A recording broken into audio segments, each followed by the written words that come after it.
Sample question paper class 10 का करने जा रहे हैं मैथ का। तो देखिए इसमें सबसे पहला जो क्वेश्चन है वो है express 156 as the product of primes. As the product of primes का मतलब है इसके आपको प्राइम फैक्टराइजेशन करना है, ठीक है। तो अगर मैं पहला क्वेश्चन देखूं, देखिए अगर मैं पहला क्वेश्चन देखूं मेरा, तो इस पहले क्वेश्चन में बोल रहा है 156 के आपको प्राइम फैक्टर्स करना है, ठीक। तो प्राइम फैक्टर्स अगर मैं करने जाऊँ, अगर मुझे देखिए थोड़ा सा अगर आपको दिमाग में याद हो तो इसको देख के आप 12 इंटू 13 कर सकते हैं या फिर 4 या 12, 2 इंटू 2 इंटू 3 इंटू 30। तो ये हो गया इसके प्राइम फैक्टर। अगर आपको इस तरह नहीं आता है तो आप सीधा सीधा एक ये भी यूज कर सकते हैं जो आपने सीखी होगी। तो इसको अगर देखेंगे तो 78 आ जाएगा। नौ इसके बाद 2 3 9, इसके बाद हम देखेंगे 3 से जा रहा है एंड देन 30। तो जो इसके फैक्टर्स आ रहे हैं तो वो कितने आ रहे हैं, 2 इंटू 2 इंटू 3 इंटू 30। तो जो सेम वाले उसकी पावर 2 एंड 3 की ये आ गए इसके प्राइम फैक्टर्स, ठीक है। तो ये हमने इसको लिख दिया है फैक्टर्स के अंदर, ठीक है। अब मैं सेकंड क्वेश्चन की बात करूं, राइट ए क्वाड्रेटिक पॉलिनोमियल, ठीक है, sum of whose zeros is 2 and the product is -8। देखिए प्रोडक्ट दे रखा है जो -8 दे रखा है एंड तो उसका सम ऑफ जीरो देखिए। तो एक ये चीज ध्यान रखना, ये जो सेकंड क्वेश्चन है ना, मतलब ये ए से अल्फा प्लस बीटा अगर दो रूट है किसी क्वाड्रेटिक पॉलिनोमियल्स के, तो डेफिनेटली एक क्वेश्चन इससे बनने ही वाला है। और प्रोडक्ट जो होता है वो c बाई ए के इक्वल होता है। तो आपको अल्फा प्लस बीटा की वैल्यू 2 दे रखी है एंड प्रोडक्ट की वैल्यू -8 दे रखी है, ठीक है। तो अब आप क्या करेंगे, देखिए आपको पता होना चाहिए जो क्वाड्रेटिक पॉलिनोमियल होता है वो किस तरह बनता है, एक्स स्क्वायर प्लस यहाँ पे क्या होता है, यहाँ पे क्या आता है, sum of zeros plus product of zeros, ठीक है, ठीक है। अब देखिए ये +2 है, ये +2 है। तो अगर यहाँ पे माइनस होगा, मतलब देखिए ये +2, यहाँ पे ये प्लस कैसे हो सकता है, ये प्लस तभी होगा जब जब यहाँ पे ऑलरेडी माइनस हो, ठीक है। इस प्लस की जगह ऑलरेडी माइनस होना चाहिए तभी ये प्लस हो सकता है, ठीक। क्योंकि alpha plus beta -b by A के इक्वल है, नॉट b बाई ए के, ठीक है। तो b को अगर मुझे पॉजिटिव बनाना है, ये b है, इस b को पॉजिटिव बनाते हैं मुझे ऑलरेडी माइनस लिखना है। तो एक्स स्क्वायर माइनस और ये 2 है एंड दैट इज -8, ठीक। तो एक्स स्क्वायर माइनस का 2x माइनस का 8, तो ये आपके पास आ गया क्वाड्रेटिक पॉलिनोमियल इस इक्वेशन के लिए, ठीक है। तो ये हो चुके हैं दो क्वेश्चन आपके। नाउ थर्ड क्वेश्चन अगर देखने जाऊं तो गिवन द एचसीएफ दे रखा है आपको 4, इसका 96404 का, मतलब दो नंबर है 96404, इसका आपको एचसीएफ दे रखा है 4 एंड आपको एलसीएम पता है। देखिए इसका सिंपल सा फॉर्मूला अगर आपने पढ़ा हो तो इसका सिंपल सा होता है कि LCM into HCF is equal to first number into second number, ठीक। तो आपको पता होना चाहिए एलसीएम आपको फाइंड करना है, एलसीएम मुझे फाइंड करना है, एस से मुझे 4 गिवन है, मेरा पास नंबर कितना 96 एंड 404। इसको मैं फर्दर सॉल्व करने जाऊंगा, इसको अगर फर्दर सॉल्व करता हूं तो LCM is equal to 96 into 404 divide by 4 आता है, ठीक। और इसको मैं सॉल्व करूंगा तो इसका एलसीएम आ जाएगा 96, ठीक। आप इसको काट सकते हैं, तो 4 दूनी 8, 24 इंटू 404 को मल्टीप्लाई करेंगे तो आपको 96 इंटू 96 एलसीएम आ जाएगा, ठीक। तो ये हो चुके हैं हमारे 3 क्वेश्चन। अब जब हम देखते हैं इसका नेक्स्ट पार्ट, ठीक। अब आपको देखिए फोर्थ क्वेश्चन जो है वो क्या कह रहा है। फोर्थ क्वेश्चन कह रहा है आपको कोफिशिएंट के बताना है और ये बताए कंसिस्टेंट है या इनकंसिस्टेंट। कंसिस्टेंस और इनकंसिस्टेंट वाला क्वेश्चन डेफिनेटली ही आएगा। देखिए कुछ क्वेश्चन जो फिक्स है, जो आने ही आने हैं आपके पेपर के अंदर। देखिए अब अगर मैं फोर्थ क्वेश्चन की बात करूं तो फोर्थ क्वेश्चन में आप क्या दे रखा है, इक्वेशन दे रखी है x माइनस 2y बराबर 0 and 3x plus 4y minus 20 बराबर 0। अब आपके इनके जो रेशियोज है उनको कंपेयर करके बताना है, ठीक है। अगर देखिए एक कंडीशन होती है कंसिस्टेंट और इनकंसिस्टेंट, आपको पता होना चाहिए कि कंसिस्टेंसी के लिए सिर्फ एक इक्वेशन होती है जिसमें a1 by a2 is not equal to b1 by b2 होता है, ठीक है। तो अब एक चीज सोचिए, इसमें a1 क्या है, इसमें a1 है 1 है, ठीक है, a1 है 1, a2 है 3, b1 है -2 एंड b2 है 4, ठीक है, c1 है 0 एंड c2 है 20। ये इसको उधर ले जाएंगे तो ये प्लस का हो जाएगा। Now on comparing 1 by 3 is not equals to -2 by 4, 1 by 3 is not equals to -1 by 2, ठीक। तो ये क्या हो जाएगा, कंसिस्टेंट हो जाएगा, ठीक। तो इसी हमने बता दिया ये कंसिस्टेंट हो चुका है, ठीक है। नाउ अब मैं आगे बढ़ता हूँ। आपका नेक्स्ट क्वेश्चन देखिए कि if a and b are co-prime number then find HCF AB। देखिए आपको बताना है कि अगर co-prime है, if a and b are co-prime number। देखिए co-prime की क्या कंडीशन होती है, सबसे पहले आपको पता होना चाहिए प्राइम नंबर्स क्या होते हैं। सबसे पहले अगर प्राइम नंबर्स की बात करूं, प्राइम नंबर्स होते हैं जिनका प्राइम नंबर्स होते हैं जो इटसेल्फ एंड 1 से ही डिविजल होते हैं, जिनके फैक्टर्स क्या होते हैं इटसेल्फ होंगे या फिर 1 से डिविजल होंगे, ठीक है। तो 1 से ऑलमोस्ट हर नंबर, और को प्राइम होते हैं जिनका HCF हाईएस्ट कॉमन फैक्टर क्या हो, 1 हो, ठीक है। तो ए एंड बी आर को prime number, then find the HCF of B, तो HCF क्या हो जाएगा इसका, 1 हो जाएगा। को प्राइम का HCF हमेशा 1 होता है, इस चीज को आप ध्यान रखिएगा, इसको इंपॉर्टेंट मार्क कर लीजिएगा, ठीक है। नाउ क्वेश्चन नंबर 6 की मैं बात करता हूँ। क्वेश्चन नंबर 6 देखिए, find the area of sector of circle, radius इतना दे रखी है, एंगल आपको दे रखा है। तो देखिए आपको पता होगा कि इसमें कुछ ही नहीं है, इस क्वेश्चन को मैं यहीं पे कर रहा हूँ, θ/360, एरिया पूछा है तो पाई आर स्क्वायर, ठीक है, पाई आर स्क्वायर, ठीक है। तो यहाँ पे अगर देखेंगे थीटा कितना हो जाएगा, आपको गिवन है 60, इसको वैल्यूज डालनी है, और आपके पास रेडियस कितनी गिवन है, 6 सेंटीमीटर। तो इसको जब मैं आप फर्दर सॉल्व करेंगे तो इसका आंसर आ जाएगा ऑलमोस्ट आपके पास 18.86 सेंटीमीटर स्क्वायर, ठीक है। तो ये तो इजी क्वेश्चन था, इसके अंदर आपको वैल्यू डाल के करनी थी, इसलिए मैंने इसको यही कर दिया है। इस तरह अगर ये क्वेश्चन देखिए, हॉर्स को टाइड किया गया है 20 मीटर, देखिए एक ये हॉर्स वाला क्वेश्चन, क्वेश्चन नंबर 6 का सेकंड पार्ट देखते हैं। देखिए ये हॉर्स अगर मैंने यहाँ बांधा है तो वो हॉर्स इतना ही एरिया गेज कर पाएगा, ठीक, मतलब इस तरह ही मान लीजिए, ये ऐसे करके ये वाला एरिया, ये मैंने हॉर्स है, ये हॉर्स की रस्सी, इतना एरिया वो गेज कर पाएगा, ठीक, ठीक है, ये एरिया वो गेज कर पाएगा। इसके बाद अगर मैं बात करूं, देखिए ये इतना एरिया, एंड देन इधर भी तो कर सकता है वो सेम एरिया, ठीक है, इधर की साइड से भी, तो ये पूरा कंप्लीट कर जाएगा, पाई आर स्क्वायर का आधा 2 पाई आर हो जाएगा, ठीक। या फिर इधर ये देखिए, ये पूरा कंप्लीट एरिया वो खा सकता है। तो देखिए अगर मैं इसमें देखूं तो इसमें क्या फॉर्मूला लगेगा, सीधे सीधे सिंपल सा फॉर्मूला लग जाएगा इसमें, 2 पाई आर, ठीक है, मतलब ये एरिया, ठीक है। तो इसको मैं अगर वैल्यू डालना चाहूँ तो ये कितना आ जाएगा, 176 सेंटीमीटर, पैरामीटर मुझे निकालना है, ठीक है। तो ये हो चुका है क्वेश्चन नंबर 6 तक। अब हम क्वेश्चन नंबर 7 देखते हैं, एक बार देख लेते हैं क्वेश्चन नंबर 7। ये बड़ा ही अच्छा क्वेश्चन है, इसके अंदर देखते हैं आपको कैसे सॉल्व करना है, और ये सब चीजें थेल्स थ्योरम आप सबने पढ़ी होगी मेरे ख्याल से, थेल्स थ्योरम बड़ी ही इंपॉर्टेंट थ्योरम है, इसको याद करके जाना है। कुछ चीजें पेपर में फिक्स रहेगी आपके, उनमें से थेल्स थ्योरम भी फिक्स है, ठीक है। तो थेल्स थ्योरम के अंदर आपको देखिए क्या बताना है, आपको ये एडी एंगल एडी ये 70 डिग्री गिवन है, ठीक है, एंड बीएसी मतलब ये वाला एंगल आपको 50 गिवन है, ये एंगल में 50 लिख देता हूँ। एंगल आपको बीसीए निकालना है, बीसीए। देखिए अगर ये DE is parallel to BC है, मतलब DE is parallel to BC है, तो थेल्स थ्योरम हमें क्या कहती है, अगर ये देखिए बड़ा ही है, इसको कोई दिक्कत होनी चाहिए मेरे ख्याल से। ये मैं डायग्राम बना लेता हूँ आप लोगों की सुविधा के लिए, ठीक है। ये डी, ये ई, ये 50 डिग्री, ये 70 डिग्री, ये ए, डी ई, बी सी। देखिए थेल्स थ्योरम में कह रही है कि डी ई जो है ये पैरेलल है बी सी के, ठीक है। अगर D E is parallel to B C है तो इसमें D E is 1/2 of B C, ठीक है। ये थेल्स थ्योरम हमने पढ़ा होगा, थेल्स थ्योरम पढ़ी है ना हमने, ठीक है। तो थेल्स थ्योरम हमने ये सब पढ़ा है। अब अगर मैं इसका क्या मतलब हुआ, मैं दो ट्रायंगल लूँ, triangle A B C and triangle A D E, ठीक है।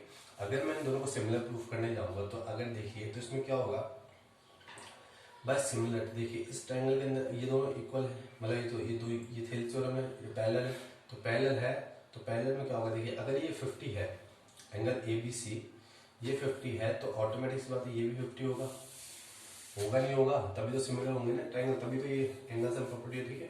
तो ये 70 ये 50 सॉरी ये 70 आएगा एंगल ए बी सी, ठीक है, एंगल ए बी सी 70 होगा, ये वाला एंगल इसके इक्वल होगा, ठीक है। तो आपसे ऑटोमेटिक सी निकाल सकते हो by angle property, 70 + 50 plus angle B C A is equal to 180 degree. तो ये बी सी ए कितना आ जाएगा, 180 - 120 and that is equal to 60 degree, ठीक है। तो ये हो चुके हैं 7 क्वेश्चन। अब देखिए ये वाला क्वेश्चन, ये वाला क्वेश्चन मैं आपको बहुत ही ढंग से समझाता हूँ, एकदम तरीके से, एकदम बहुत ही बढ़िया क्वेश्चन है ये मैंने इसका डायग्राम बना दिया है। अब देखिए एडी की जो लेंथ आपको 2 सेंटीमीटर गिवन है, बीडी आपको 3 सेंटीमीटर गिवन है, AE 3.5 and AC 7 centimetre given. आपको DE is parallel to BC है या नहीं, देखिए अगर DE is parallel to BC आपको प्रूफ करना है ना, DE is parallel to BC अगर आपको देखना है तो इसमें क्या होगा, इस वाली साइड का रेशियो, मतलब आपको triangle A D E and triangle A B C आपको क्या प्रूफ करने पड़ेंगे, सिमिलर प्रूफ करने पड़ेंगे, ठीक है। तो उसके लिए अगर मैं लिखूं A D divide by A B is equal to A E divide by AC। अगर ये चीज हो गई है तो ऑटोमेटिक सी बात है, ये पहला प्रूव हो जाएगा ऑटोमेटिक। लेकिन अगर मैं देखूं EC की लेंथ निकालने के लिए मुझे क्या चाहिए होगा, EC is equal to AC minus AE, ठीक है। तो EC is equal to 7 minus 3.5 is equal to 3.5, इसकी लेंथ आ गई 3। अब अगर मैं देखूं AD कितना है 2 divide by 5 is not equal to 3.5 divide by 7, तो ये 2/5 is equal not equal to 1/2। तो ये जो है by converse of theorem DE is not parallel to BC आ गया, ठीक है, ठीक है। तो ये हो चुके हैं आपके 7 क्वेश्चन। अब हम देखते हैं नेक्स्ट क्वेश्चन हमारा। नेक्स्ट क्वेश्चन क्या कह रहा है? नेक्स्ट क्वेश्चन बड़ा इजी क्वेश्चन सा है। 8th क्वेश्चन देखिए, the cost of fencing of a circular field 24 रुपए पर मीटर के हिसाब से इतनी कॉस्ट आ रही है रेडियस निकालने, ठीक है। अब आप देखिए इस क्वेश्चन को 2-3 तरीके से घुमाया जा सकता है। आपको देखिए इसके अंदर क्या है, टोटल कॉस्ट दी हुई है, ठीक है, एंड पर मीटर की कॉस्ट दी हुई है, टोटल कॉस्ट दी हुई है। या तो फिर या उल्टा हो सकता है, आपको क्या होगा, टोटल कॉस्ट पूछ सकता है पर मीटर के हिसाब से और एरिया गिवन हो, ठीक है, या रेडियस गिवन हो, ठीक है। तो अब हम इस क्वेश्चन को करने जाते हैं। तो इस क्वेश्चन में देखिए 8 क्वेश्चन देखिए, 8 के अंदर देखिए क्या है, length of fence is equal to total cost divide by per rate per metre, ठीक है। तो अगर मैं 5280 को 24 से डिवाइड देता हूँ तो मेरे पास आती है 220 मीटर। 220 मीटर क्या है, इसकी पूरी लेंथ यानी सरकमफेरेंस। तो 2πr की जो वैल्यू आएगी मेरे पास वो 220 आ चुकी है। और इसको मैं फर्दर सॉल्व करता हूँ तो मेरे पास जो रेडियस की वैल्यू आती है वो कितनी आती है, 35 मीटर, ठीक। तो रेडियस ही आपसे पूछी थी इसके अंदर और रेडियस आपने निकाल दिया, ठीक, 35। अब एक ये क्वेश्चन है 9th क्वेश्चन। 9th क्वेश्चन में देखिए, where it is make an angle of 30 degree, ठीक है, टचेस ग्राउंड 8 है और हाइट ऑफ द ट्री बतानी जब ये टूट गया, ठीक है। बड़ा अच्छा क्वेश्चन, 9th क्वेश्चन को देख लीजिए, पढ़ लीजिए आराम से। ये ट्री वाला क्वेश्चन देखिए, सपोज अगर मैं बात करता हूँ 9th क्वेश्चन की, ठीक है। 9th क्वेश्चन में देखिए क्या होता है, सपोज ये पूरा एक ट्री था, मेरा एक ट्री था, ठीक है, इसको ऐसे मान लेते हैं, ये पूरा ट्री था, यहाँ से टूट के ये जमीन पे गिर गया, ये पूरा ट्री था मेरा, ठीक है। मैंने इसको नाम दे दिया ABC और यहाँ से ये कितना 30 डिग्री एंगल बना रहा है, ठीक है। अब मुझे बता रही टोटल हाइट, ठीक है। अगर ट्री की मैं हाइट की बात करूँ तो पहले ये वाली हाइट तो फिक्स है, जो ये खड़ी हाइट थी, ये जो खड़ी हाइट थी ये क्या है, अब गिर चुकी है हाइट, मतलब AC बन चुकी है। जो सपोज को C' मैं नाम दे दूँ, जो मेरी AC' थी वो क्या हो चुकी है, अब AC हो चुकी है, मतलब दोनों की लेंथ बराबर ही रहेगी, ठीक। जो पहले ये थी वही अब ये है, ठीक है। तो मुझे निकालनी है इस ट्री की हाइट, ठीक है। अगर मैं इसमें tan 30 निकालूं, tan 30 होता है P/V, परपेंडिकुलर टू बेस, तो AB/BC, ठीक है। तो अब मुझे पता है कि इसकी वैल्यू थी 1/√3 and is equal to AB/8। आपको 8 दे रखी है इसकी टचिंग बेस की, बेस की हाइट इसमें आपको 8 गिवन है, ठीक। तो अब इसको फर्दर सॉल्व करता हूँ तो मेरे पास AB की लेंथ आती है 8/√3 मीटर, ठीक है। तो AB हाइट फ्रॉम, अब आपसे पूछी थी हाइट फ्रॉम जहाँ से टूटा है से उठ के हाइट बतानी, तो इतना ही पूछा था आपसे, तो 8/√3 इसका आंसर हो जाएगा, ठीक है। इस तरह के 2-3 क्वेश्चन आप करके प्रैक्टिस करके जाइए, इस तरह के क्वेश्चन आने की संभावना बहुत ज्यादा रहती है, ठीक है। नाउ अब मैं इसकी बात करता हूँ, question number 10। If the parameter and the area circle equal then radius, देखिए इसमें कोई दिक्कत है नहीं, इंची में बड़ा सिंपल सा क्वेश्चन है। पैरामीटर और एरिया आपको इक्वल दे रखा है। क्वेश्चन नंबर 10 है, parameter is equal to area. तो पैरामीटर होता है साइड का 2πr, एरिया होता है πr²। तो पाई से पाई कैंसिल, एक आर कैंसिल, तो आपका 2 इज इक्वल टू आर आ गया, मतलब रेडियस की वैल्यू कितनी आ गई, 2 यूनिट्स, ठीक है, ठीक है, 2 यूनिट्स, ठीक है। तो ये हो चुका है अपना question number 10। What the empirical amount median mode है, देखिए मीडियन मोड के अंदर क्या रिलेशन होता है आपको पता होना चाहिए, 3 median is equal to mode plus 2 mean, ये होता है इसका रिलेशन। इसको मैं थोड़ा हाईलाइट करता हूँ आप लोगों के लिए, ठीक है। तो ये होता है इसका 3 median is equal to mode plus 2 mean, ठीक।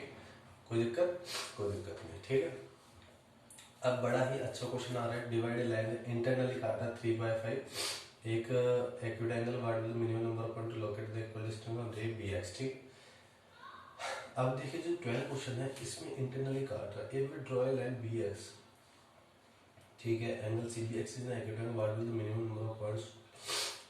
देखिए अब ये पूछ रहा है उसको कितने पार्ट्स में हम देखें, तो इसका आंसर कितना होगा, जितने में इंटरनली काट रहा है उतने ही पार्ट में आप इसको डिवाइड कर सकते हो। 5 + 3 इसका आंसर कितना हो जाएगा, 8 पार्ट्स के अंदर आप इसको डिवाइड कर सकते हैं इक्वली, ठीक।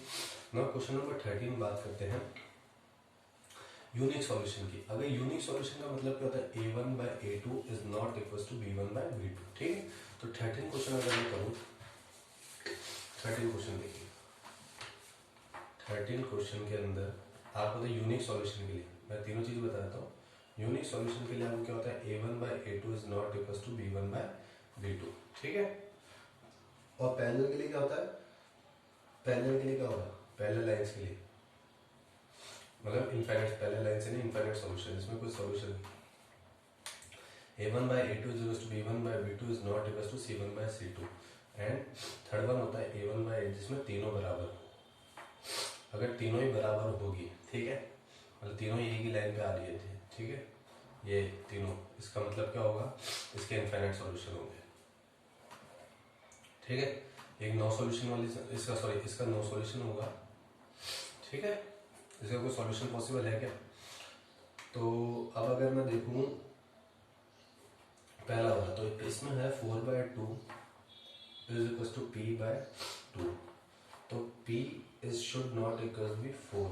p जो है उसकी वैल्यू 4 नहीं होनी चाहिए, ठीक है, p की वैल्यू 4 नहीं होनी चाहिए। अगर p की वैल्यू 4 होगी तो ये यूनिक सॉल्यूशन हमें नहीं देगा, ठीक है। बाकी और सबके लिए एक्सेप्ट 4 के अलावा ऑल रियल वैल्यूज पॉसिबल है। इसके लिए रियल वैल्यूज पता है ना आपको, प्लस माइनस दोनों रियल कहलाते, ठीक है, ठीक है। नाउ 14 क्वेश्चन, 13 हो चुका है, 14 देखते हैं। 3 रेड बॉल है, 5 ब्लैक बॉल है, एक रैंडम प्रोबेबिलिटी बताने की रेड की। देखिए आपको प्रोबेबिलिटी का सीधा कंसेप्ट पता होना चाहिए। प्रोबेबिलिटी का फॉर्मूला होता है, प्रोबेबिलिटी का फॉर्मूला होता है number of events, number of favourable outcomes divide by total number of events. तो अगर मैं देखूं तो टोटल नंबर ऑफ इवेंट्स मतलब टोटल बॉल्स कितनी है, 8 बॉल्स है। मुझे निकालनी कौन सी, रेड, तो 3/8 इसकी क्या आ जाएगी, प्रोबेबिलिटी आ जाएगी, ठीक है, ठीक है। अब देखिए 14 का सेकंड पार्ट, एक dice thrown, what is the probable prime number. देखिए 1 से लेकर 6 तक के बीच में कितने नंबर प्राइम होते हैं। सबसे पहले देखिए प्राइम नंबर, देखिए 1 को प्राइम नंबर कंसिडर नहीं किया जाता। सबसे पहले सबसे छोटा प्राइम नंबर है 2, देन 3 एंड 5। तो 2, 3, 5 ये 3 पॉसिबिलिटी है जो एक डाइस को थ्रो करने पे आते हैं। तो 3 और टोटल नंबर ऑफ आउटकम्स कितने होंगे, टोटल नंबर ऑफ आउटकम्स कितने, 6। तो कितने 1/2 इसकी प्रोबेबिलिटी आ जाएगी अगर हम डाइस को थ्रो करेंगे, ठीक। तो अब मैं बात करता हूँ 15 क्वेश्चन की। देखिए 15 क्वेश्चन वही आ गया है ट्रिग्नोमेट्री का हमारा। ट्रिग्नोमेट्री का 15 क्वेश्चन बड़ा ही इजी है, इसलिए कोई दिक्कत नहीं लगती, बच्चे ज़्यादा दिक्कत जाएगी। 15 क्वेश्चन देखिए, 15 क्वेश्चन है, ये टावर है, ये ऐसे खड़ा है, ठीक है, ये कितना एंगल बना रहा है, 60 डिग्री का एंगल बना रहा है, ठीक है, ठीक है, 60 डिग्री का, 50 metre away from the foot, 50 metre away. तो BC इनको नाम दे दिया है मैंने। अब आपको सीधा सीधा आपको एच निकालनी है, टावर की हाइट निकालनी है, ठीक है। तो 10, 60 अगर मैं सीधा सीधा तो h/15, 10, 60 का root is equal to h/15, तो h is equal to 15√3 metre इसका आंसर आ जाएगा। आप सबको दिख तो रहा होगा मेरे ख्याल से, नहीं दिख रहा हो तो बता दीजिए। कोई क्वेश्चन अगर आपको दिखने में दिक्कत आ रही है तो उस क्वेश्चन को नीचे लिख देना कि ये इस क्वेश्चन में दिक्कत आई, या दोबारा समझा दीजिए, ठीक है। तो मैं उसकी वीडियो बना दूंगा आपको और उसको थोड़ा क्लियर समझा दूंगा, ठीक है। तो 15 क्वेश्चन तक हमने कर लिया है, मेरे ख्याल से कोई दिक्कत नहीं होनी चाहिए आपको। नाउ अब हम बढ़ रहे हैं आगे, ठीक है। नाउ अब हम बात करते हैं 16 की। देखिए प्रोबेबिलिटी ऑफ एन इवेंट, ठीक है, probability of an event plus probability of not happening. देखिए हमेशा ध्यान रखिए, या तो इवेंट होगा या इवेंट नहीं होगा, ठीक है। तो उन दोनों की प्रोबेबिलिटी का सम क्या होगा, हमेशा 1 होगा। इस चीज को हमेशा लिख लीजिएगा, इसको मैं कह रहा हूँ हाईलाइट कर लीजिए, ठीक है। इसका आंसर हमेशा 1 ही होगा, ठीक है। तो ये हो क्वेश्चन नंबर 17 देखिए, सेक्शन 2 स्टार्ट हो चुका है। सेक्शन 2 के अंदर देखिए अब थोड़े से क्वेश्चन आपको थोड़ा सा दिमाग लगाने वाले थोड़े अच्छे क्वेश्चन है, इनको बहुत आराम से करके आना पेपर के अंदर। देखिए अभी 2-3 मॉडल पेपर और लेके आऊंगा, तो उसके हिसाब से करेंगे प्रैक्टिस। जितनी प्रैक्टिस करते हैं जितनी करनी है, टाइम कम बचा है हमारे पास, ठीक है। तो यहाँ पर अगर हम बात करें, देखिए यहाँ पे 2 पिलर की बात करी गई है स्टूडेंट्स को, ठीक है। अभी पढ़ी पा रहे हो मेरे ख्याल से दिक्कत आ रही होगी, ठीक है। तो 7 smaller down side the centre, ठीक है, और 2 है सिलेंड्रिकल, 2 सिलेंड्रिकल के हैं, ठीक है, और 2 हेमिस्फीयर के हैं, ठीक है, और 7 स्मॉलर सेंटर इन है, ठीक है। तो आपको पूछा है how much cloth material will be required to cover 2 big domes each of radius 2.5 centimetre.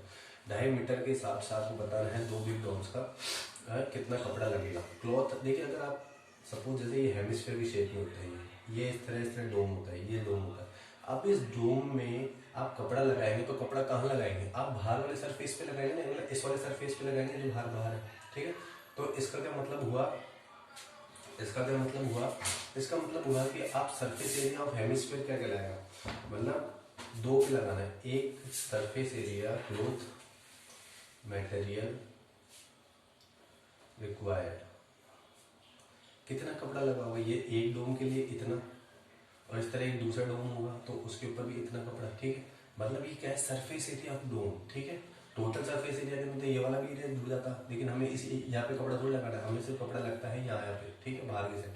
तो क्या है, कितना आएगा? 2 into surface area of hemisphere dome, ठीक है, हेमिस्फीयर डोम, ठीक है, गुंबद, ठीक है। 2 इंटू 2 पाई आर स्क्वायर, मतलब कितना होता है 2 पाई, क्योंकि टोटल सरफेस एरिया आप स्फीयर का देखते तो वो होता है 4 पाई आर स्क्वायर। अगर हम इसको आधा कर देंगे तो कितना हो जाएगा? 2 पाई आर स्क्वायर हो जाएगा। तो ये कितना हो जाएगा? 2 इंटू 22/7 इंटू 2.5 का whole square metre square. And इसको अगर मैं फर्दर सॉल्व करूँगा तो मेरे पास का आंसर आ जाएगा 78.57 मीटर स्क्वायर, ठीक है। आप इसको काट भी सकते हैं, कोई दिक्कत नहीं है, ठीक है। तो ये इसका आंसर आ गया, ठीक है। अब आपको पूछा है write the formula to find the volume of cylinder plane. Volume क्या होता है? पाई आर स्क्वायर एच, ठीक है। तो इसका आंसर हो जाएगा 1 वाला, ठीक है। ये तो आपको फॉर्मूले वाली चीजें भी याद होनी चाहिए। Find letter surface area of 2 pillar if height 7 है और रेडियस आपको 1.4 दे रखी, ठीक है। अब आपसे पूछा सरफेस एरिया ऑफ 2 पिलर्स, ठीक है। लेटर सरफेस एरिया क्या होता है? देखिए लेटर सरफेस एरिया 2 पिलर्स का, ठीक है। सपोज अभी देखिए थर्ड पार्ट देखिए इसका, ये कोई पिलर है, ऐसे पिलर होता है, ठीक है। पिलर किस फॉर्म में होगा? पिलर होगा आपको सिलेंडर की फॉर्म में, ठीक है, सिलेंडर की फॉर्म में होगा, ठीक, सिलेंड्रिकल की फॉर्म में होगा, ठीक। पिलर होगा सिलेंड्रिकल फॉर्म में, डोम होंगे हेमिस्फीयर की फॉर्म में, ठीक है। तो आपको पता होना चाहिए 2 पिलर है और इसका कितना होता है? इसका एरिया 2 पाई आर एच, ठीक है। लेटर सरफेस एरिया का मतलब जो चीज आप टच कर सकते हो, ठीक।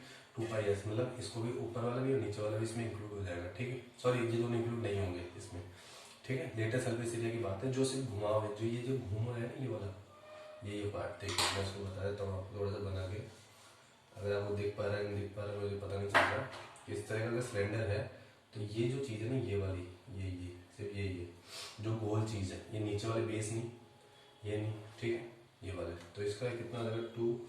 4 इंटू 22/7 इंटू 1.4 इंटू 7। इसको मैं सॉल्व करूँगा तो 123 मीटर स्क्वायर इसका आंसर आ जाएगा, ठीक। तो 123.2 इसका आंसर आ चुका है। How much volume of hemisphere, radius इतना देंगे। हेमिस्फीयर का इसमें वॉल्यूम पूछा आपको, वॉल्यूम ऑफ हेमिस्फीयर होता है 2/3 पाई आर क्यूब। देखिए ये क्यों, ये जो चीजें हैं ये सब मैं उम्मीद करता हूँ ये सब आपको याद होगी, तो इन सब में इतनी कोई दिक्कत आनी नहीं चाहिए, ठीक है। अब आपको यहाँ पे देखिए इस सब में दिक्कत आ सकती है 7×35.5, ठीक है। और इसको आप फर्दर सॉल्व करेंगे तो इतना इसका आंसर आ रहा होगा, ठीक है। तो ये हो चुका है 17 क्वेश्चन हमारा मेरे ख्याल से।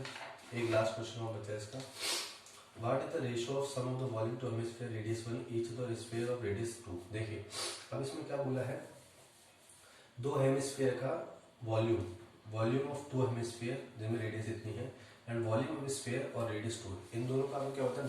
रेशियो का मतलब होता है डिवाइड बाय 2, मतलब डिवाइड बाय 2 होता है, ठीक है। दिख रहा होगा मेरे ख्याल से, आपको नहीं दिख रहा हो तो या उसके पहले PDF डाउनलोड कर लेना, इसमें लिंक है, एंड देन उसके बाद आप उसको सामने रख के इस पेपर को सॉल्व करने की कोशिश कीजिएगा। पहले आप खुद सॉल्व करना, फिर इसमें सॉल्यूशन मैच कीजिएगा, ठीक है। और कोई नहीं है तो उसमें देख लीजिएगा। तो देखिए इसमें sum of volume of two hemisphere of radius 1 centimetre each. अब आपको पता होना चाहिए वॉल्यूम कितना होता है, 2/3 पाई आर क्यूब। तो एक हेमिस्फीयर का होता है, इंटू 2 कर दूंगा तो ये 2 का हो जाएगा, ठीक है। And volume of sphere of radius 2 centimetre का इसका होता है 4/3 पाई आर क्यूब, ठीक है। अब इन दोनों को अगर मैं डिवाइड करूँ, सपोज को मैं V1 कह दूँ, इसको V2 कह दूँ, तो V1/V2 is equal to 2/3 pi r cube multiply by 2 and 4/3 pi r cube. अब अगर मैं वैल्यू रखूँ इनकी रेडियस की तो कितना हो जाएगा, 2/3 इंटू पाई इंटू 1 का क्यूब इंटू 2, ठीक है। एंड 2/3 पाई इंटू 2 का क्यूब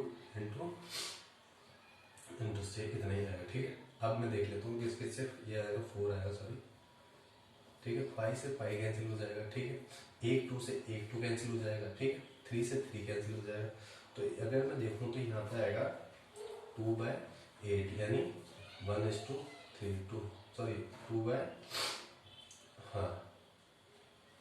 416 आ जाएगा। तो ये कितना आ जाएगा 1:8 इसका आंसर आ जाएगा, ठीक है। तो ये हो चुका है क्वेश्चन नंबर 5 इसका। मेरे ख्याल से कोई दिक्कत नहीं है, आप इस उदाहरण देख लीजिए। 2 हेमिस्फीयर का रेडियस दीजिए, इसमें वैल्यू डालनी थी आपको, सिर्फ वो कुछ नहीं करना था। जैसे सपोज को इसको मैंने V1 मान लिया, इसको V2 मान, दोनों का रेशो डिवाइड देंगे एंड ये आ जाएगा 2/16, ठीक है। देखिए 4 इंटू 4 16 और ये 2 आ जाएगा, ठीक है। तो 2/16 इसको काटेंगे 2 1 और ये 8, तो 1:8 इसका रेशो आ चुका है, ठीक है। तो मेरे ख्याल से ये हो गया question number 17। Now question number 18। Question number 18 देखिए आप आराम से, पहले इसको ऑब्जर्व कीजिए क्या देख रहा है आपको ये, एंड देन मैं बताता हूँ इसको कैसे सॉल्व करेंगे अब, ठीक है। क्वेश्चन नंबर 18 देखिए, एक आपको ग्राफ दे रखा है और कहा गया कि ए जो है इसको ओरिजिन माना है। अगर मैं इसको ग्राफ के तौर पर मान लिया कि इस तरह का ये ग्राफ है, यहाँ पे मैंने इसको मान लिया ए पॉइंट, ठीक है। अब मैं इसको ग्राफ बना देता हूँ आपके लिए, ज़्यादा दिक्कत नहीं आएगी, ठीक, जिससे कि आपको ज़्यादा दिक्कत ना आए, ठीक है। अगर मैं पी के कोऑर्डिनेट देखूँ तो 4 और 6, ठीक है। अब अगर देखिए मैं इसको बनाता हूँ, ये 1 ये 2 ये 3 4 5 एंड 6, ये 1 2 3 4 इस तरह बनता है ग्राफ। मैं आप लोगों के लिए बना रहा हूँ ग्राफ, ठीक है, वरना आप इसमें देश में आपको दिख नहीं रहा होगा मेरे ख्याल से। तो मैंने ये पॉइंट हो गया मेरा ए पॉइंट, ठीक, ओरिजिन, एंड जो मेरा पी पॉइंट है, पी पॉइंट है 4 6, ठीक है। तो ये है मेरा पी पॉइंट, यहाँ पे मेरा पी पॉइंट है। एंड नाउ क्यू है, आर देख लेते हैं, आर कितना है 6 5, आर है 6 5, ये पॉइंट आर हो गया। नाउ क्यू है,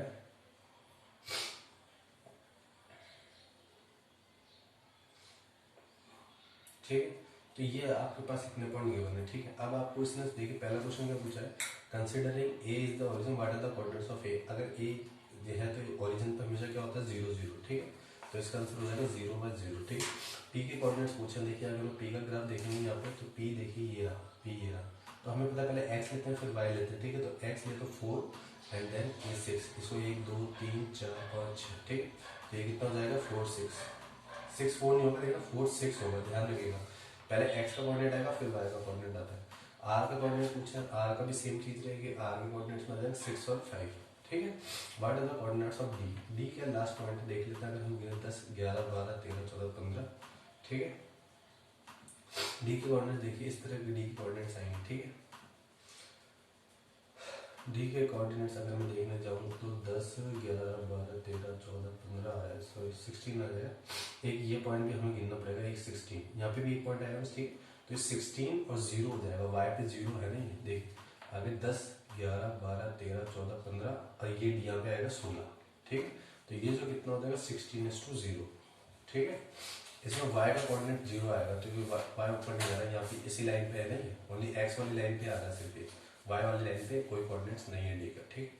तो what are the coordinates of p if d is taken at the origin. देखिए इसने कहा है कि p के कोऑर्डिनेट बताना है अगर d को लेता हूँ, अगर मैं d को 0 0 लेता हूँ, अभी मैंने क्या किया था यहाँ पे a को 0 0 ले रखा, ठीक है। अब अगर मैं d यहाँ पे मान लेता हूँ इस d को, और मैं यहाँ पे मान लेता हूँ 0 0, p क्या इधर की साइड वाले क्या हो जाएंगे, नेगेटिव हो जाएंगे, इधर की साइड वाले पॉजिटिव हो जाएंगे, ठीक है। तो अब मुझे क्या बताना है, इस p का कोऑर्डिनेट बताना। तो इधर की साइड से अगर मैं गिनने जाऊंगा तो इसके कोऑर्डिनेट्स आ जाएंगे मेरे पास -12 और 6, ठीक है।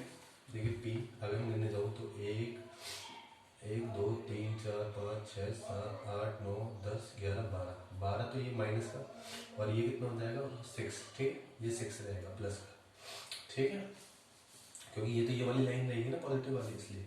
तो इसका आंसर कितना हो जाएगा -12 और 6, ठीक है। तो ये है क्वेश्चन नंबर 18 आपके लिए। ना क्वेश्चन नंबर 19 की बात करते हैं, ठीक है। देखिए एक काइट का डायग्राम बनाया है इसमें, अब इसमें बताया गया है कि किस तरह इसको उड़ाएगा।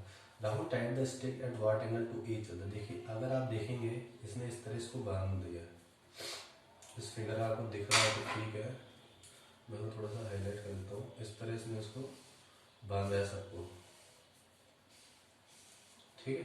तो इसमें पूछा गया काइट का डायग्राम है तो आपको इसकी प्रॉपर्टी जाननी जरूरी है कि जो सारी, देखिए studying 10 is making kite to fly to few question came to mind give the question. देखिए जो काइट का डिग्री है उसमें 90 डिग्री पे देखेंगे, सारे एंगल जो है ये 90 डिग्री पे बना रहे हैं, ठीक है।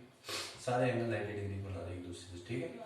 Which is colour similarity criteria smaller triangle the upper part of the kite. अगर मैं इस अपर पार्ट वाले की बात करूँ तो देखिए कौन सी लग रही है अपर पार्ट वाले का, इसको मैं नाम दे दूँ A B C D। अगर मैं इसको देखूँ ये वाला अपर पार्ट, ये वाला, ठीक है। दो ट्रायंगल क्या होंगे, साइड एंगल साइड। देखिए एक एंगल तो इन दोनों में कॉमन होगा, ये 90 वाला, ठीक है। और दो साइड इसकी कॉमन हो जाएगी, ये वाली साइड और ये वाली साइड, क्योंकि ये वाली साइड इसके इक्वल, ये वाली साइड इसके इक्वल, तो इसमें क्या हो जाएगा ऐसे ऐसे इसका आंसर आ जाएगा, ठीक है। Side of two side triangle in the कॉस्मोलर। देखिए इसमें इसका सेम ही रहेगा, इसका चेंज नहीं होता है, क्योंकि देखिए साइड्स ऑफ टेबुलर ट्रायंगल का रेशियो दे रखा है, साइड्स का रेशियो दे रखा है, मीडियंस का रेशियो, दोनों के जो साइड्स का रेशियो होता है उसी के बराबर होता है। एरिया का क्या होता है स्क्वायर हो जाएगा, ठीक। एरिया कितना हो जाता है 16:81, ठीक। एरिया ये, ठीक है, एरिया का। अब अगर in triangle square of one side is equal to the sum of square of other two side then the angle opposite to first side is right angle and this theorem called. देखिए अगर आपको याद हो कि h square is equal to p square plus b square, same चीज ये कह रहा है। ये कौन सी थ्योरम है हमने पढ़ी हो, तो ये पाइथागोरस थ्योरम, ठीक है। What is the area of kite form. देखिए इस तरह का फिगर और है, name the shape in which the wire is bend. देखिए किस शेप में आई, पैराबोला, पैराबोला की शेप में आई, ठीक है। स्पाइरल देखिए कैसा होता है, स्पाइरल ऐसा होता है, एलिप्स ऐसा होगा, ठीक है। डिंगल सीधा होता है एंड पैराबोला इस तरह या फिर इस तरह होता है, ठीक है। How many zeros are there for polynomial shape of the wire. कितने जीरोस आ रहे हैं इसमें, देखिए इसमें 2 जीरो आ रहे हैं, ठीक है, 2। The zeros of polynomial. देखिए इस तरह का क्वेश्चन आने की संभावना बहुत कम होती है वैसे, लेकिन फिर भी हम प्रैक्टिस के लिए करें। द जीरोस ऑफ पॉलिनोमियल, देखिए पॉलिनोमियल के जीरो बताने, क्योंकि देखिए इसके जीरो क्या क्या होंगे सबसे पहले हमें ये देखना जरूरी है, ठीक है। आप देखिए सबसे पहले तो हमें एक्सप्रेशन पता होना चाहिए कि इसके कहाँ पे काट, देखिए -1 3, देखिए एक पॉइंट तो ये है इसका सोल्यूशन, एक पॉइंट ये है, ठीक है, ठीक है, और एक पॉइंट ये है, ठीक है। तो अगर आप देखेंगे तो इधर की साइड में ये वाला जो पॉइंट है, ये वाला -1 और 3, ये इसके क्या है, जहाँ पे जब देखिए ये ऐसे है, जहाँ पे ये इसको काट रही है ना, वही इसके क्या कहलाएंगे, जीरोस कहलाएंगे। आप पता है ना आपको जीरोस क्या होता है, जहाँ पे इसकी वैल्यू कितनी हो। अब इसको आपको इस फॉर्म में लिखना था, ठीक है, sum of zeros divide by, ठीक है, उस फॉर्म में लिखना था। What is the value of x बराबर -1, x बराबर -1 पे इसकी वैल्यू कितनी देगी, 0 हो जाएगी, ठीक। तो ये पार्ट 1 हो चुका है, अब हम पार्ट बी करेंगे।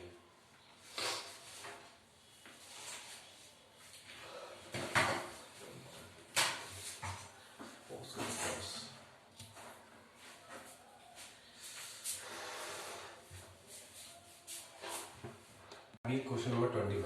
क्वेश्चन नंबर 21 कह रहा है कि दो पॉइंट है 4 और -3 एंड 8 एंड 5। इसको ये इंटरनली काट रहा है। इंटरनली में देखिए और एक्सटर्नली में बच्चे बड़े कंफ्यूज होते हैं। इंटरनली के अंदर देखिए मैं कहता हूँ, इंटरनली का मतलब है आप इसको इस तरह याद करते हैं, इंटरनली मतलब घर के अंदर आ रहा है, घर के अंदर कोई आएगा तो क्या होगा, ऐड हो जाएगी। पहले सपोज 5 थे तो एक बंदा आ गया तो ऐड हो गया मतलब 6 होगा, एक्चुअली में घर से बाहर गया तो कोई माइनस हो गया, ठीक है। तो इसमें फॉर्मूला कहता है m1x2 plus m2x1 divide by m1 plus m2, ठीक है। इंटरनली में ऊपर प्लस है तो नीचे भी प्लस है। वही एक्सटर्नली की बात करो तो m1x2 minus m2x1 divide by m1 minus m2, ठीक है। तो ऊपर माइनस नीचे माइनस, ऊपर प्लस नीचे प्लस, ठीक है।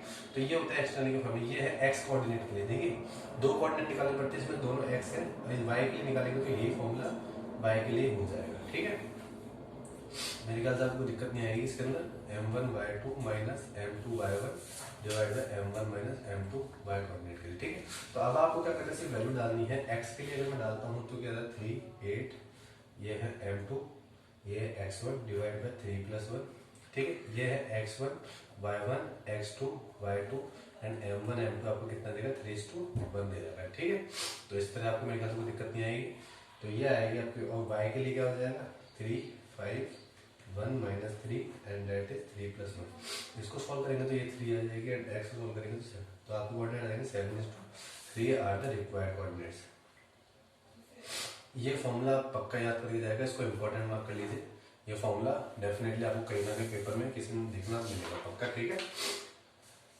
अब एक चीज और हम देखते हैं, देखिए अब ये पूछा है x और y such that x y equidistant from the point. देखिए इसका कहने का पहले बस क्वेश्चन समझने की कोशिश कीजिए, रटने की कोशिश मत कीजिए, क्वेश्चन को समझने की कोशिश कीजिए। ये कह रहा है इक्विडिस्टेंस, इक्विडिस्टेंस मतलब एक बीच में ऐसा पॉइंट है जहां से ये वाला, देखिए 2 पॉइंट है, सपोज ये 2 पॉइंट 7 1 3 5, ठीक है। सपोज ये स्ट्रेट लाइन पे है सपोज, ठीक। तो यहाँ पे बीच में एक पॉइंट ऐसा है जो इससे डिस्टेंस भी सेम है और इससे डिस्टेंस भी सेम है, तो हमें उस पॉइंट को निकालना है, ठीक है। तो अगर मैं उस पॉइंट को निकालना चाहूँ, ठीक है, ये ए बी और इसको पी मान लेता हूँ, तो इसका मतलब होता है A P is equal to B P, ठीक है। और अगर मैं इसका स्क्वायर कर दूं तो ये क्या होगा, दोनों ये देखिए आप चाहे इसका स्क्वायर करें चाहे कुछ भी करिए, दोनों का डिस्टेंस हमेशा सेम हो जाएगा, इससे हमें कोई फर्क नहीं पड़ता, ठीक। तो अगर मैं देखने जाऊँ और इसको कोऑर्डिनेट मान दो एक्स वाई, ठीक है। अगर इसके बाद तो इसमें क्या डिस्टेंस फॉर्मूला लगा दो, तो एक्स माइनस 7 का होल स्क्वायर, डिस्टेंस फॉर्मूला लगा दो इसमें y माइनस 1 का whole square is equal to x minus 3 का whole square and y minus 5 का होल स्क्वायर। इसको जब मैं सॉल्व करूंगा तो X square minus 14x plus 49 plus Y square plus 1 minus 2 है,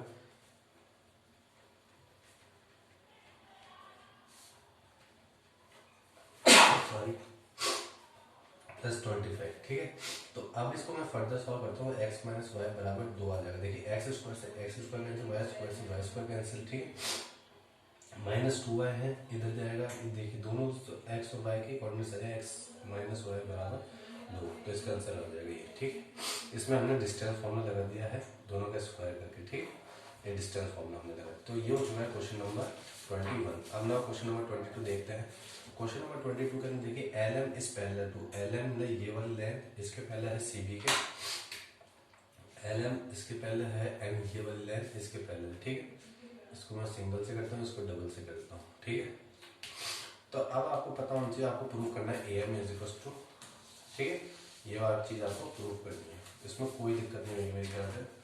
आपको बेसिक प्रोपोर्शनलिटी थ्योरम आती होगी मेरे ख्याल से, मैं इतना उम्मीद करता हूँ। अब अगर ये दोनों लेंथ इक्वल है तो AM by MB by BPT, basic proportionality theorem, ठीक है। तो AM divide by MB is equal to AL divide by LC।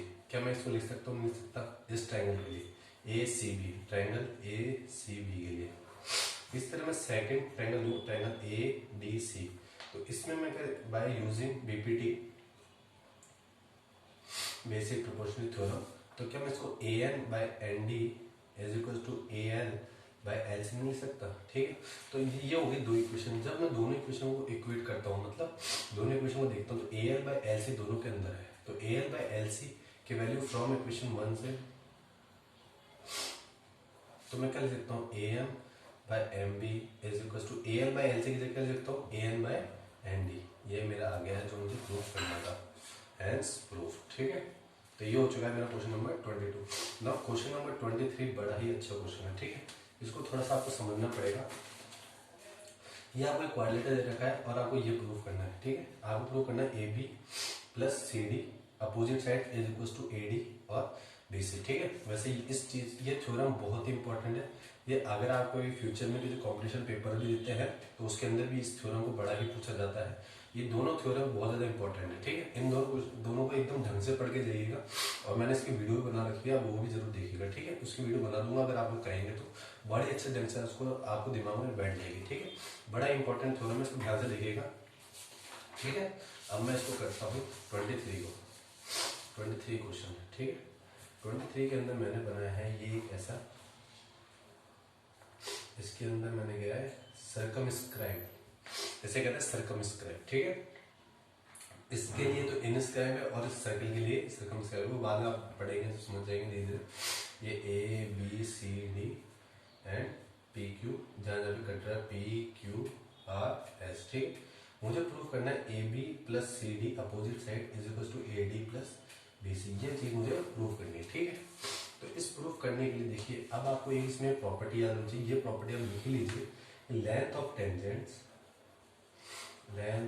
Tangents from external point of a circle to a circle are equal.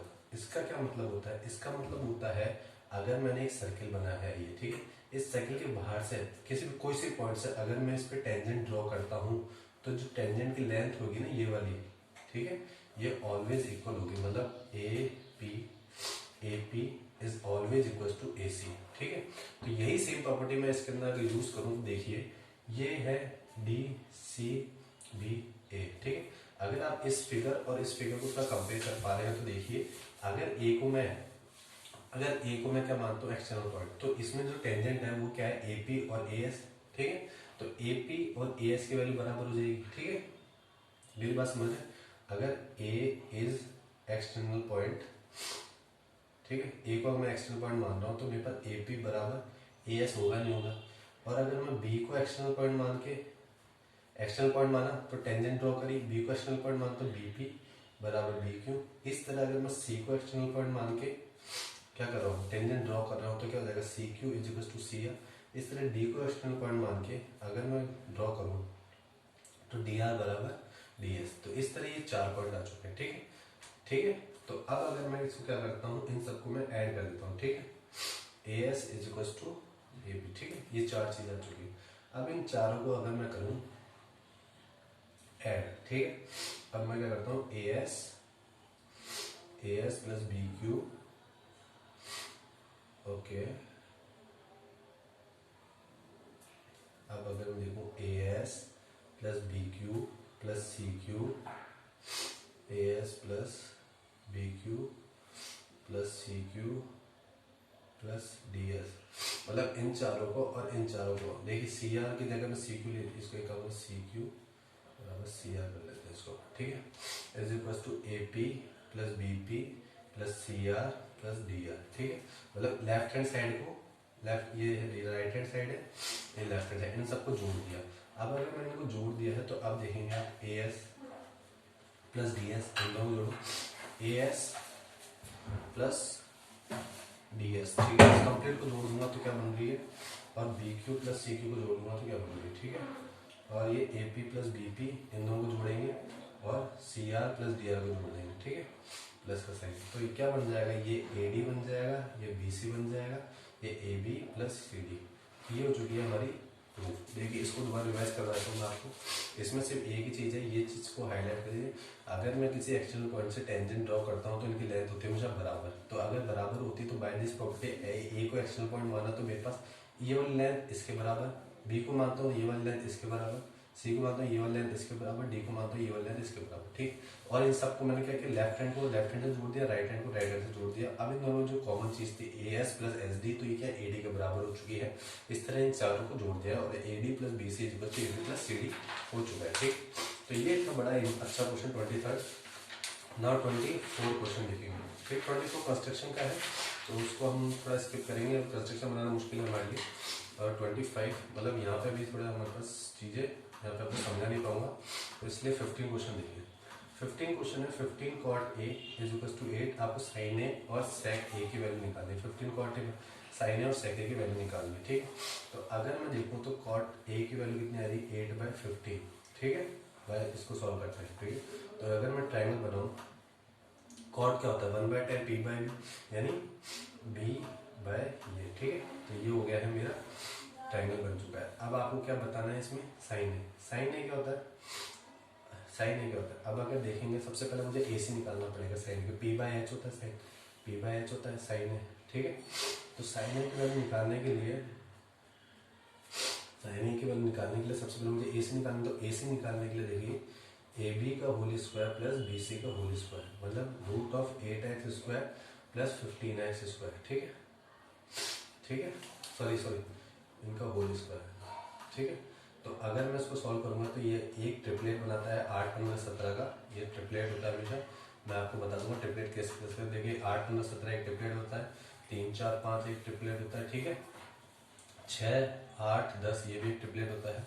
इस तरह बहुत से triplet होते हैं जो हमेशा फिक्स है। तो ए सी 17x आ चुका है। तो इस तरह अगर मैं साइन ए की बोले तो साइन ए परपेंडिकुलर कितना है 15x डिवाइड बाय 17x, तो ये कितना आ जाएगा 15/17 साइन ए की वैल्यू हो जाएगी। एंड कॉस ए हो जाएगा 8x/17x, कितना होता है 8/17। देखिए ट्रिग्नोमेट्री पे मैंने बहुत ही अच्छी वीडियोस बना रखी है, आप वहां जाकर देख सकते हैं, प्लेलिस्ट है पूरी ट्रिग्नोमेट्री बेसिक लेवल से हाई लेवल तक 10th के लिए, बहुत ही अच्छा, ठीक है, ठीक है। तो अब अगर मैं बात करूं इसके सेकंड पार्ट की, ठीक है। ये ट्रायंगल बनाया गया है, ये 12 सेंटीमीटर, ये P, ये Q, ये R, ये 13 सेंटीमीटर, ठीक है। तो आपको बताएं tan P minus cot R की वैल्यू, ठीक। तो सबसे पहले मैं QR की वैल्यू निकाल लेता हूँ। तो मुझे पता है वैसे 5 ही आएगी, क्योंकि 12, 13, 5, 12, 13 ये एक ट्रिपलेट होता है। पर फिर भी मैं आप लोगों के लिए बता दूं QR का होल स्क्वायर प्लस PQ का whole square is equal to PR का होल स्क्वायर, ठीक है। तो ये 169, 144 प्लस QR का होल स्क्वायर, तो QR का whole square is equal to 25 centimetre, तो QR is equal to 5 centimetre आ जाएगा, ठीक। QR की वैल्यू मेरे पास आ चुकी है 5 सेंटीमीटर। अब आपसे पूछा है tan P की वैल्यू, tan P कितना होता है, tan P होता है P/B, परपेंडिकुलर अपन 20, तो परपेंडिकुलर 5/12, ठीक है। tan P है। अब देखिए एंगल के सामने वाली साइड हमेशा क्या होगी, परपेंडिकुलर होगी, ध्यान रखना। अगर आपसे P वाला एंगल पूछा, यहाँ पे देखना R नहीं पूछा, ये P पूछा, तो जो भी एंगल पूछा होगा वो उस पर ध्यान देना जरूरी है। पेपर के अंदर ध्यान रखना कौन सा एंगल पूछा है, बच्चे बड़े गलती कर देते हैं। एंगल के सामने वाला हमेशा क्या होगा, परपेंडिकुलर होगा, ठीक है। और ये हो जाएगा बेस, ठीक है, जिसके एडजेसेंट साइड होगी बेस, और स्लैंट हाइट हमेशा हाइपोटेन्यूज की कहलाएगी, ठीक है। एंड कॉट R, देखिए कॉट R पूछ लिया, कॉट R के लिए ये वाली साइड क्या हो जाएगी, परपेंडिकुलर। लेकिन tan P के लिए ये वाली साइड होगी परपेंडिकुलर, ध्यान रखना QR, ठीक है। तो ये हो जाएगा 5/12, और 5/12 माइनस 5/12 बराबर 0 आंसर इसका आ जाएगा, ठीक है। तो ये तो सेकंड पार्ट इसका। नाउ अब हम बात करते हैं क्वेश्चन नंबर 26 की, ठीक है। How many terms must be taken to sum, मतलब आपको इसके अंदर कुछ भी नहीं है, सिंपल सा क्वेश्चन है ये। ये तो मेरे ख्याल से मुझे करवाया जैसे बच्चे 9, 17, 25 ये एक AP बना रहा है। इसमें आपको SN की वैल्यू 636 दे रखी है, A9 दे रखा है। डिफरेंस आपको निकालने के लिए A2 माइनस A1 करते हैं तो कितना आ रहा है, कितने नंबर ऑफ टर्म्स है, ऐसा है equal to n/2 2a plus n-1 into D. इसको जैसे ही मैं सॉल्व करता हूँ आगे, ठीक है, तो इसका मैं कैसे सॉल्व करूँगा, ऐसे n इक्वल टू, यहाँ पे वैल्यू डाल दो 636 बराबर n/2 2 into 9 plus n-1 into 8, ठीक। तो ये क्या बनाएगा, एक क्वाड्रेटिक इक्वेशन बनाएगा, और वो इक्वेशन ये आ जाएगी 8n² प्लस 10n माइनस 1272 बराबर 0, ठीक है। ये इक्वेशन आ जाएगी। अब इस इक्वेशन को आप किस तरह सॉल्व करते हैं, क्वाड्रेटिक इक्वेशन सॉल्व करना आपको आता ही होगा मेरे ख्याल से, मुझे उम्मीद है, ठीक है। तो अब अगर मैं इसको देखूँ तो इसको सॉल्व इस तरह करना है, 4n², इसको डिवाइड बाय 2 कर देंगे उस इक्वेशन को सबसे पहले, ठीक है। 8n² प्लस 10n माइनस 1272, तो डिवाइड बाय 2 कर देंगे। वैसे ये क्वेश्चन आपका एनसीईआरटी का ही है। तो अब अगर मैं इसको माइनस b प्लस सीधी तरह से फॉर्मूला लगा दूँ, b² 4ac/2a, तो इसको अगर मैं फर्दर सॉल्व करूँगा तो n equal to -5 plus minus √5² minus 4x into 4x और माइनस 636, वैसे 4 ही आएगा, ये 4 है, 4 इंटू 4 आएगा, ठीक है, एंड डिवाइड बाय 2 इंटू 4, ठीक है। तो n is equal to -5 plus minus 101/8 and that is equal to 96/8, एक तो हो जाएगा 12, और एक बार ले लेंगे हम माइनस का, -106/8, तो ये आ जाएगा -53/4। तो आपको पता है n का भी इंटीजर फॉर्म में नहीं हो सकता है, फ्रैक्शन फॉर्म में नहीं, तो असला आंसर बनेगा n बराबर 12, ठीक है। और ये नेगेटिव भी नहीं हो सकता, ठीक है। तो ये हो चुका है हमारा एपी। अब हम बात करेंगे question number irrational number. Prove that √3 is an irrational number. Irrational number के लिए वही है, सबसे पहले आपको इसका क्या मिलना है, इसका हमें पहले हमें इसका अपोजिट मानना पड़ता है, ठीक है। तो पहले हमें ये मानना पड़ेगा √3 इरेशनल नंबर है। √3 अगर p/q की फॉर्म में नहीं लिखा जा सकता, फिर हम इसको सॉल्व करके लिख देते हैं, ठीक है। तो मैं ये वाला क्वेश्चन छोड़ रहा हूँ आप लोगों के लिए, इसमें मुझे ज़्यादा दिक्कत लगती नहीं, बच्चे नहीं कर पाएंगे, ऐसा कुछ है नहीं। तो 28 क्वेश्चन लिख लेते हैं। दो टेंजेंट ड्रॉ की गई है बाहर एक्सटर्नल पॉइंट से, आपको बताना है कि PTQ is equal to twice of angle OPQ, ठीक है। ये वाला एंगल इस एंगल का ट्वाइस है, ठीक है। जो PTQ एंगल है ये वाला एंगल ट्वाइस है इसका, मतलब ये 2 थीटा है और ये थीटा है। ये आपको इसको प्रूव करना है, ये बहुत अच्छी थ्योरम है। कुछ थ्योरम बहुत अच्छी है जो आपको लाइफ टाइम पे चलती भी रहेगी। देखिए अब इसको मैं बताता हूँ आपको किस तरह सॉल्व करना है, ठीक है। तो पहले मैं डायग्राम बना देता हूँ। ये डायग्राम इस तरह है,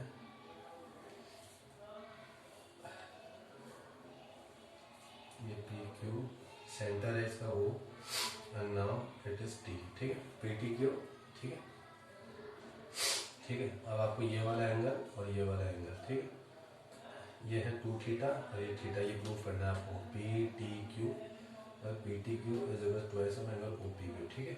तो इसको करने के लिए देखिए आपको क्या चाहिए, लेट PTQ, इसको अगर मैं थीटा मान लेता हूँ, ठीक है, इसको लेट एंगल PTQ बराबर थीटा डिग्री, ठीक है। इसको मैंने थीटा डिग्री मान लिया। तो बाय थ्योरम TP बराबर TQ। अब आपको TP बराबर TQ है, क्यों? क्योंकि ये क्या एक्सटर्नल पॉइंट से क्या डालेगा, इस पर टेंजेंट डालेगा, ठीक है, ठीक है। तो अब आपके पास क्या होता है, angle TPQ is equal to angle TQP। मतलब अगर साइड बराबर तो ऑटोमेटिक सी बात है ये एंगल भी बराबर होंगे। जब दोनों साइड बराबर होती हो ये एंगल भी बराबर होते हैं, मतलब 180 माइनस थीटा। मतलब आप समझ रहे हैं मेरी बात, ये दोनों एंगल सेम होंगे, ठीक है। ये इसको x मान लेते हैं, ये थीटा है, ठीक। इससे 180 टोटल तीनों का सम क्या होगा, देखिए ये ट्रायंगल PTQ के अंदर एक एंगल आपको थीटा गिवन है, ठीक है। और बाकी बचे दो एंगल है। सपोज ये x प्लस वाई, ठीक है, नहीं दोनों x होंगे, तो ये कितना होगा 2x डिवाइड बाई 2। क्यों? दोनों आधा एंगल हो जाएंगे। अब अगर नहीं समझ में आया तो बात समझाता हूँ आपको। ये 3 एंगल इस TPQ की बात कर रहा हूँ मैं। तो अगर आप देखेंगे इस एंगल को मैंने थीटा मान लिया और मैंने ये प्रूव करें कि TP बराबर TQ है, मतलब ये जो एंगल Q होगा वही एंगल P होगा, ठीक है। तो सपोज अगर मैं ये 60 मान लेता हूँ, सपोज 60 है ये एंगल, तो बाकी बचा 120 हो जाएगा। और 120 को मेरे को क्या करना पड़ेगा, दोनों में डिवाइड करना, मतलब 180 माइनस थीटा डिवाइड बाई 2 करना पड़ेगा। 180 माइनस थीटा डिवाइड बाई 2 आ रही बात समझ में। सपोज अगर उसको 40 मानता हूँ, 40 तो 180 में से मैंने क्या किया, 40 माइनस कर दिया तो 140 बचा। तो 140 को क्या करूँगा, 2 इक्वल पार्ट में डिवाइड कर दूंगा, तो इस वजह 70 आ जाएगा प्योर क्यों, ठीक है। तो वही सेम चीज मैंने की, ठीक। तो अब अगर मैं इसको देखता हूँ तो इसको क्या मैं 90 माइनस थीटा बाई 2 लिख सकता हूँ, ठीक है, इसको, ठीक है। अब मुझे पता है कि एंगल OPT बराबर 90 डिग्री है। पता है क्यों है, चलो बताओ मुझे आप।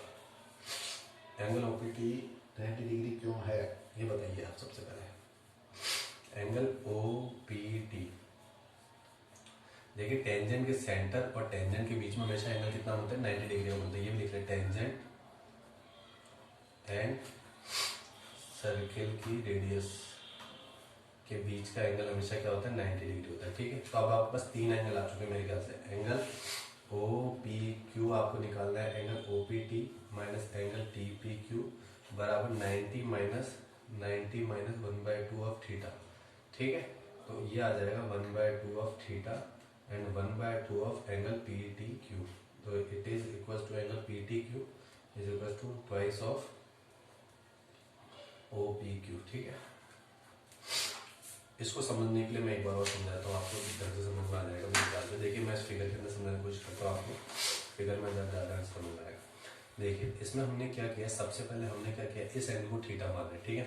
इस एंगल को थीटा मारने के बाद ये क्या है, टी को मैंने एक एक्सटर्नल पॉइंट से मान के 2 टेंजेंट ड्रॉ करी, TQ एंड TP। तो इन दोनों की जो लेंथ होगी बराबर हो जाएगी। तो जब दोनों की लेंथ बराबर होगी, दोनों के एंगल भी बराबर होंगे, P और Q बराबर होंगे ही नहीं होंगे, ये बताइए आप मुझे, होंगे। तो जब दोनों बराबर होंगे तो मैंने यही किया 180 माइनस थीटा, 180 इन तीनों का सम 180 है, उसमें से थीटा माइनस कर दूंगा और डिवाइड बाय 2 कर दूंगा, दोनों की वैल्यू बन जाएगी मेरे पास। ठीक, तो ये हो चुका है मेरे पास एंगल। ठीक है, 90 माइनस थीटा बाय 2 मेरे पास इन दोनों एंगल की वैल्यू आ चुकी है, पी और क्यू की वैल्यू आ चुकी है। ठीक, और मुझे पता है ओपीटी मतलब ये जो कंप्लीट एंगल है ना ओपीटी वाला, ये पूरा एंगल 90 डिग्री, ओपीटी पूरा एंगल 90 डिग्री है, पर इन दोनों की वैल्यू कितनी है 90 minus theta by 2।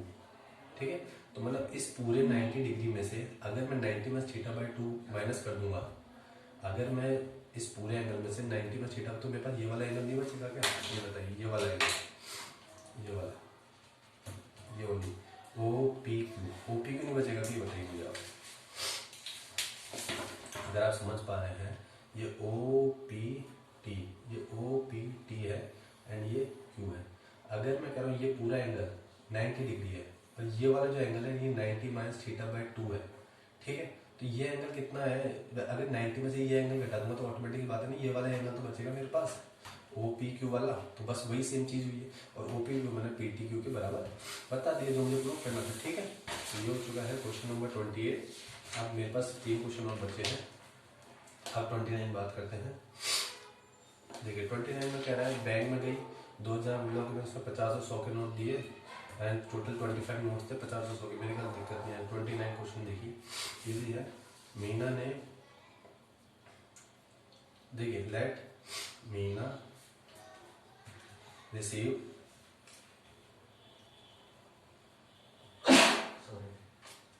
X notes of 50 rupees and Y notes of 100 रुपए। ठीक है, तो आपके पास क्या हो जाएगा 100 है, टोटल 2000 रुपये। ठीक है, तो इसको डिवाइड बाय 25 किया मैंने, तो ये कितना आ जाएगा 25। ठीक है, ठीक है, ये आपके पास आ चुकी है। और आपको क्या बोला है, find how many notes of 50 share receive 2000 draw करें। ठीक है,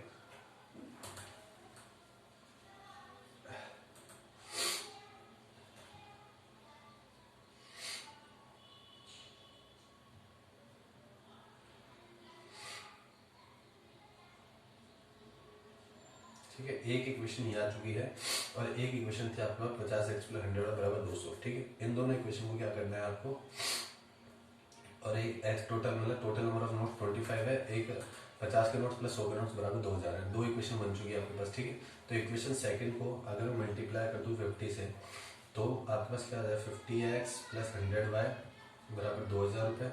50 के मल्टीपल प्लस 100 के मल्टीपल दोनों 1000 है और दोनों नोट्स का सम कितना है,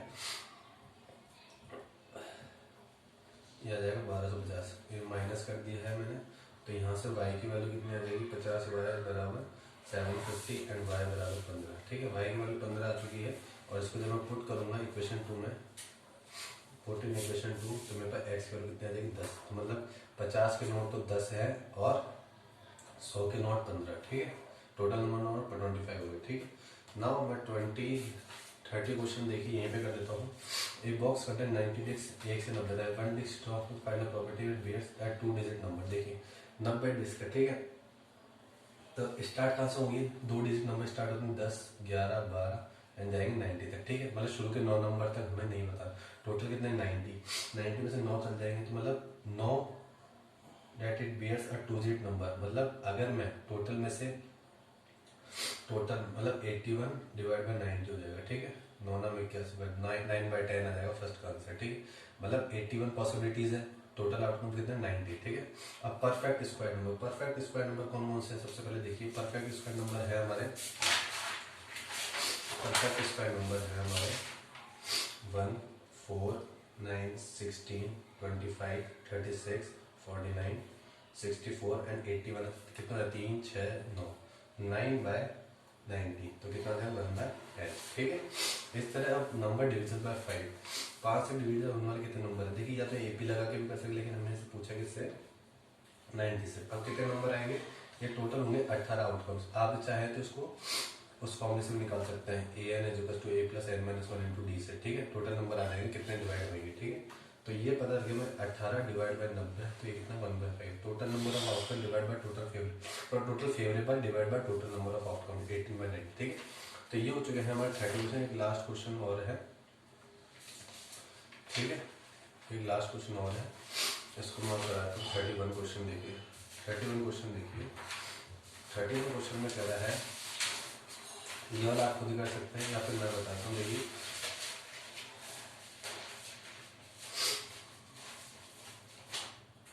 देख, किंग ऑफ रेड मतलब आपको कितना 2 डिवाइड बाय 52, तो ये 1/26 आ जाएगा फर्स्ट का, तो ठीक है।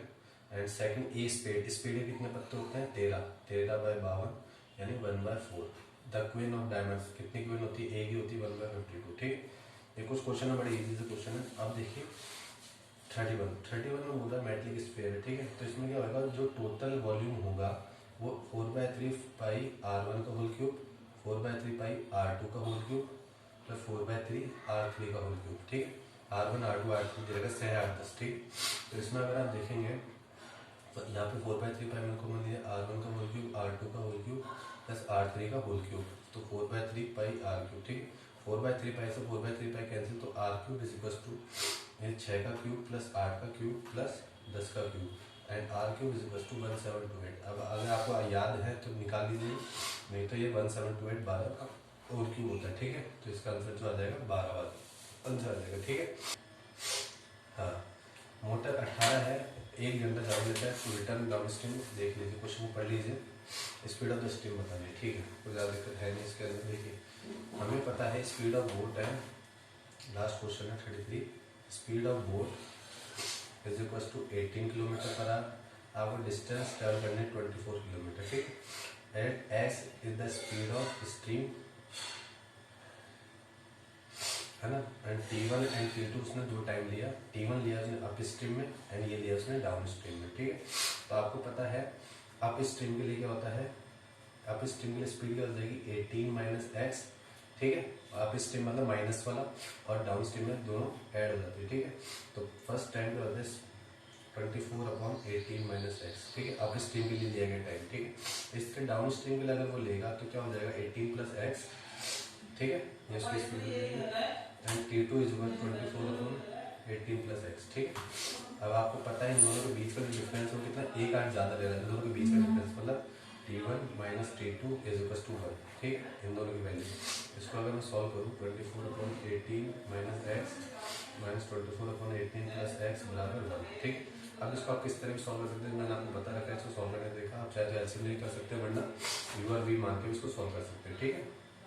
इसको अगर मैं सॉल्व करूँ तो 24/18 मैं एलसीएम लेके कर लेता हूँ, ये 18 + x, ठीक है।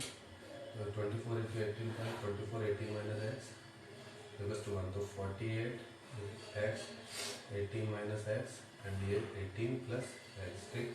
48x is equals to 324 + 18x - 18x - का x², ठीक। इसको अगर मैं सॉल्व करूँ तो ये मेरे पास एक क्वाड्रेटिक इक्वेशन बन जाएगी एंड इसको जब मैं फर्दर सॉल्व करूँगा,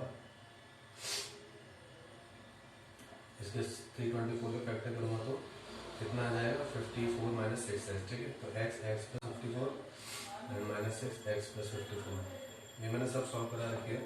तो x + 54 एंड x - 6 = 0, तो x = 6 और x = -54 हो गया, तो नेगेटिव वैल्यू पॉसिबल नहीं है और पॉजिटिव वैल्यू रहेगी, तो स्पीड कितनी हो जाएगी